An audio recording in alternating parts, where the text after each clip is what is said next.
Parmi les dignes fils de l'Afrique, ayant combattu pour la liberté du continent, un nom emblématique est parfois oublié, celui de Victor Biaka-Boda. Il fut l'un des plus grands résistants de la Côte d'Ivoire et également l'un des premiers sénateurs français d'origine africaine. Il est grand temps pour nous Africains, de toute origine que ce soit, de rendre hommage à ces véritables héros, ceux dont les combats passés inspirent aujourd'hui notre fierté. Dans cet épisode, nous explorons la vie, le parcours et l'assassinat de Victor Biaka-Boda. Je vous invite à rester scotché jusqu'à la fin, car l'histoire de Victor Biaka-Boda, c'est maintenant.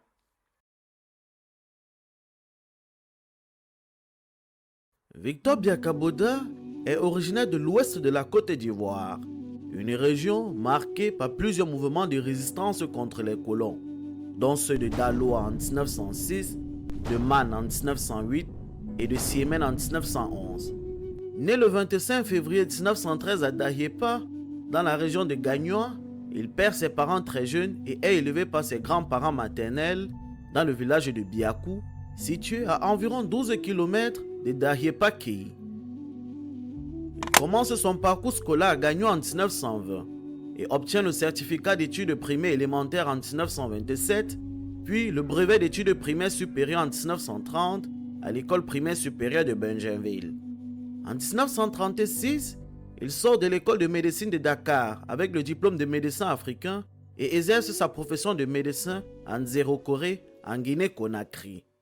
En Nzéro-Koré, où il exerce comme médecin, Victor Biaka-Boda défend activement les intérêts du peuple. Il s'oppose fermement aux abus et injustices imposés par les colons français.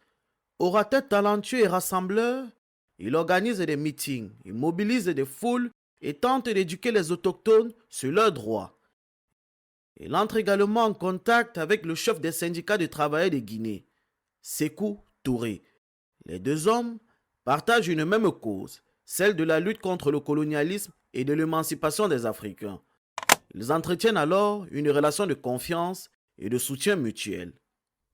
Monsieur Biaka milite au Rassemblement démocratique africain RDA dès sa création le 18 octobre 1946 à Bamako.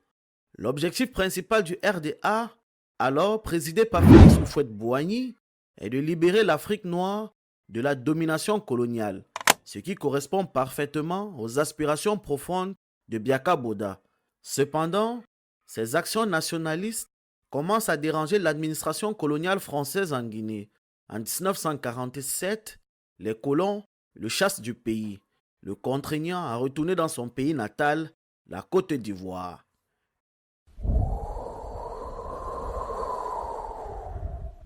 Une fois installé en Côte d'Ivoire, il intègre les hautes sphères du PDCI-RDA, la section ivoirienne du RDA présidée par Houphouët-Boigny.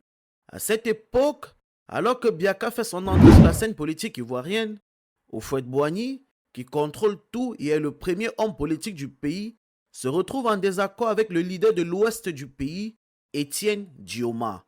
Boigny cherche alors à remplacer Étienne Dioma par Victor Biaka-Boda, renforçant ainsi son propre pouvoir. Le 14 novembre 1948, Victor Biaka-Boda est élu sénateur du PDCI-RDA.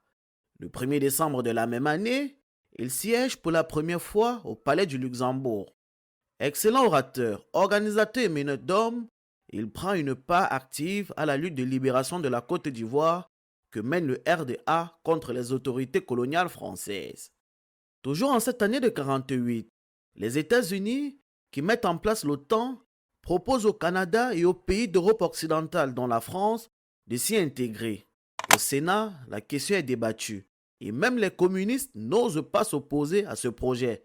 Victor Biaka-Boda est l'un des rares à s'opposer fermement à l'intégration de la France dans l'OTAN, déclarant que cette initiative renforcerait l'hégémonie des États-Unis qui cherchent déjà à dominer tous les autres pays du monde. Dans le pays, Biaka s'oppose vigoureusement à la politique d'assimilation que la France impose aux Ivoiriens. Il dénonce les injustices subies par le peuple ivoirien et porte jusqu'au Sénat les voix des colonisés. Sa lutte s'inscrit dans un contexte où les militants du PDCI-RDA luttent activement contre l'administration coloniale française. Dès le 6 février 1949, des émeutes éclatent successivement en Côte d'Ivoire. Le gouverneur de la colonie, Laurent Péchou, qui s'est installé à Abidjan le 10 novembre 1948, a pour mission de démanteler le RDA, jugé dangereux par les colons français. Il met en œuvre un plan de répression inédit, marqué par des arrestations et des assassinats. Il crée également une milice qui parcourt les villages soutenant le RDA. Lorsque les villageois sortent de leur maison pour voir l'arrivée des soldats blancs, ils sont froidement abattus par les colons français. Le 18 novembre 1949, le sénateur Victor Biakaboda prononce à Daloa l'un de ses discours les plus virulents contre le colonialisme. Malgré les barrages dressés par l'administrateur André Boutavante et un impressionnant déploiement de forces de police et de gendarmerie coloniale, il s'adresse à une foule qu'il galvanise grâce à son talent oratoire. Dans son discours, il condamne avec véhémence les abus des colonisateurs et exprime sa foi en la naissance d'une Côte d'Ivoire bientôt libre et entièrement affranchie des souffrances du colonialisme. Il rappelle au peuple qu'au début de la colonisation française, les colons mutilaient les résistants en leur perçant les lèvres pour les empêcher de crier et en leur transperçant les chevilles pour leur passer des chaînes. Ce rappel historique met la foule en émoi contre les colons français. Dans les jours qui suivent, face à la répression de plus en plus violente de l'administration coloniale, la détermination des nationalistes ivoiriens se renforce. Les grèves, les marches et les réunions publiques se multiplient et s'intensifient. Et la population sabote tous les commerces français. En réponse à ces actes de résistance, les colons intensifient leur brutalité. À Boisflé, des soldats français dirigés par Péchou ouvrent le feu sur des manifestants, faisant des morts et des blessés parmi les Ivoiriens, tandis que d'autres sont arrêtés et emprisonnés, dont 11 meurent en détention. Face à la forte répression qui sévit dans le pays, Houphouët-Boigny convoque une réunion à Yamoussoukro en décembre 1949, dirigée par Madame Anne-Marie Ragy, l'une des premières dames politiques de la Côte d'Ivoire. Alors que les leaders du PDCI-RDA sont réunis à Yamoussoukro, Houphouët apprend que le juge Tullier, qui préside le tribunal ambulant mis en place par le gouverneur Péchou, le convoque. En tant que président du PDCI-RDA, il sait que les accusations de révolte et de sabotage des commerces français seront portées contre lui. À ce moment-là, le tribunal ambulant, ayant quitté Grand Bassam pour Yamoussoukro, se trouve à Dimbrokro. Conscient qu'il risque d'être emprisonné, voire tué, Houphouët envoie un télégramme et de l'argent à l'ancien ministre des colonies, Raphaël Salaire, pour négocier avec Paris, sans toutefois informer ses compagnons de lutte réunis à Yamoussoukro. Raphaël Salaire, après avoir acheté le soutien de quelques parlementaires, se rend à Paris pour négocier avec les cercles coloniaux afin que Houphouët ne soit ni emprisonné ni fusillé. Les négociations reposent sur la condition que Houphouët-Boigny soit prêt à rompre avec les communistes et à cesser ses activités anticolonialistes et à se mettre au service de Paris.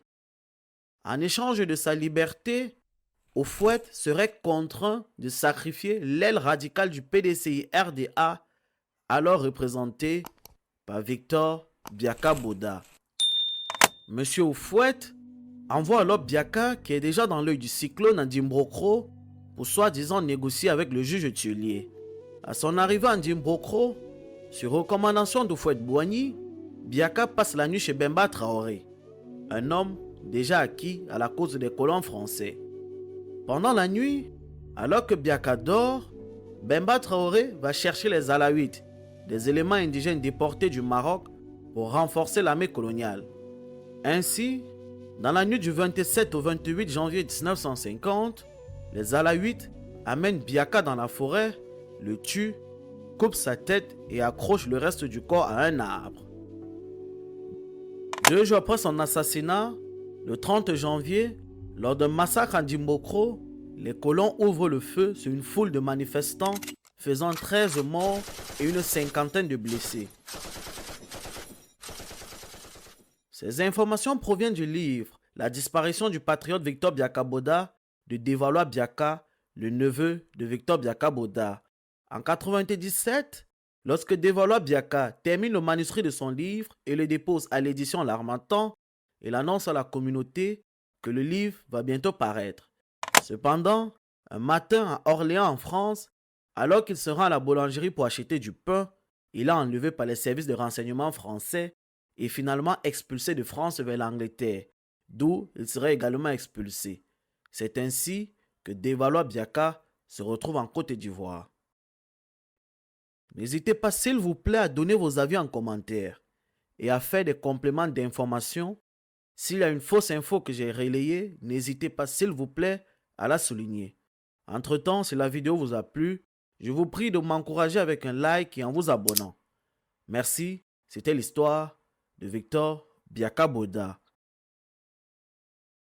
Je vous présente German Africa Solutions, votre partenaire d'achat en Allemagne pour l'Afrique. Vous êtes en Afrique et souhaitez acheter des produits de qualité en Allemagne sans tracas? German Africa Solutions est votre intermédiaire de confiance. Que vous cherchez des voitures, machines industrielles, appareils électroniques, téléphones, vêtements ou tout autre bien, ils vous offrent un service sur mesure. Leur service inclut achat personnalisé. Ils recherchent les meilleurs produits au prix les plus compétitifs selon vos besoins. Suivi et transparence. Chaque étape est accompagnée de factures et preuves d'achat pour un suivi clair et une transparence totale. Expédition rapide et sécurisée. Choisissez le mode d'envoi qui vous convient, maritime, aérien, express. Ils s'occupent de la livraison en toute sécurité. Assistance dédiée. Leur équipe vous accompagne à chaque étape et répond à toutes vos questions. Avec German Africa Solutions, la transparence et la fiabilité sont au cœur des engagements. Vous avez accès à toutes les preuves nécessaires pour un suivi en toute confiance de vos transactions. Contactez dès aujourd'hui et simplifiez vos achats internationaux avec une gestion transparente et efficace. Et étant personnellement connecté à la structure, je peux vous garantir que vous serez très satisfait.